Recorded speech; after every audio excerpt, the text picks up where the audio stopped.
For a couple of Sundays over the last 2 weeks, we've done some Christian education workshops in the presbytery. We've talked about how things have changed and kind of strategized together about how people might reach out to the children and youth of their communities. One of the things that I presented at both of those workshops was a little bit of the history of Sunday school, and some of the people there, pastors and elders and other Christian education leaders alike, were surprised to hear about that history of Sunday school. So I thought we'd come to a Sunday school room today and remind ourselves a little bit about how Sunday school got started. If you think about the history of both our country and England, the two places where Sunday school really began, think about what children were doing during the day in the late 18th century and throughout most of the 19th century. Right now, if we imagine where, for instance, an 8-year-old is during the day, we know that they're in 2nd grade or 3rd grade and that they're busy at school all day long and then have all kinds of after-school activities. But in the late 18th century and the 19th century, most children were not in school. Very rich children had governesses or some other kinds of tutors who would come to their home, and there were a few middle-class children who would be going to school, but most children, the huge majority of children, were working. They were either in mines, or they were in factories, or they were working in their family's agricultural business. They never had the opportunity to go to school. Well, the story about how Sunday school started then is that one of these owners of a textile mill began to realize that he was kind of turning out criminals when the children quit working in his mills. For some reason, the best kind of people to work in his mills were people between the ages of 7 and 12. I imagine it had something to do with the size of the machines that they used. But once they got to be about 12, the children were done working for him in the mill. But they didn't know how to read, they didn't know how to write, and many of them went into a life of crime. He was a Christian man, and he realized that this was not good and that maybe he should do something about it. He realized that the one time that children were available to learn about reading and writing, because he still wanted them to work in the mill, was on Sunday afternoon.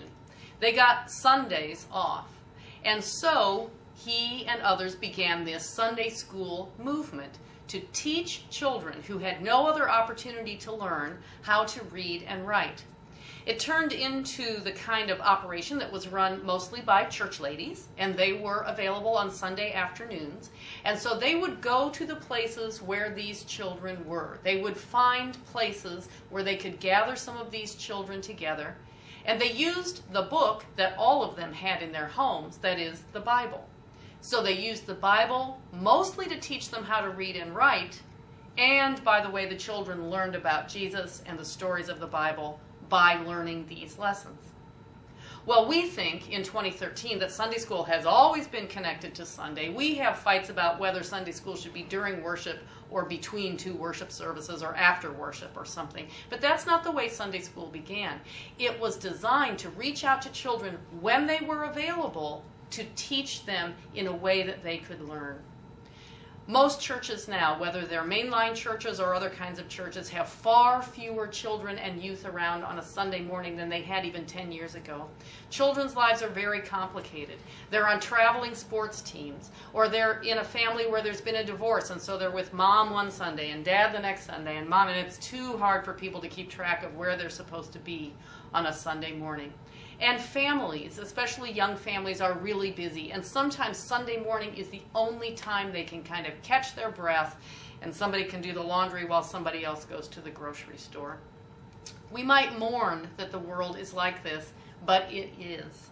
And it doesn't change our responsibility to teach children both kind of the fundamentals of how to live in our society, but especially for churches, it's our responsibility to teach them the faith.